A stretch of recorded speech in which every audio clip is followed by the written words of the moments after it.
Hello, I am Abhinav and I work as a battery management system algorithm development engineer at Decibels Lab. In this video, we will be exploring how to measure the AC impedance of a lithium ion LFP type cell, which you can see here. So this is a setup which we have where we are connecting the cell to an impedance measurement device, also known as a chemical impedance analyzer for a cell level. So in this device, we can measure different types of impedance values such as series resistance or parallel resistance, capacitance, inductance, and so on. On the screen, you can see here the software that has been loaded to set the commands and set some control parameters that will allow us to measure the AC impedance of the device. So here are some of the options you can see here.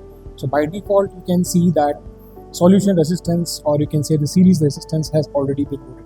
So along with this, you can get like other things such as the conductivity, the resistivity, other types of impedance such as the inductive impedance and things like this. So by default, we are choosing the solution resistance along with another parameter known as the imaginary impedance.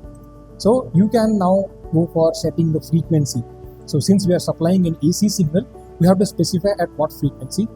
So we can set this here in this and then choose a frequency like this, say for example 1 kHz. So this is the standard in which the AC impedance is actually measured. So by default, again, it has already been set at 1 kHz. Just we can click OK.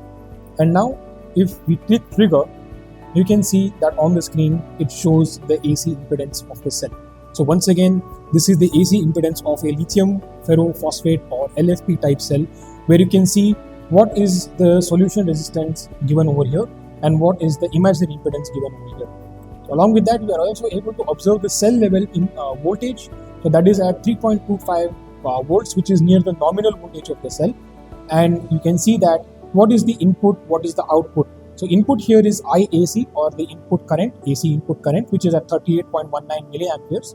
And the output is AC voltage, which is at 211.9 microvolts. So again, all these values are at 1 kilohertz. And by using the relationship Z is equal to V by I, the impedance values of the cell can be measured and displayed on the screen of this device.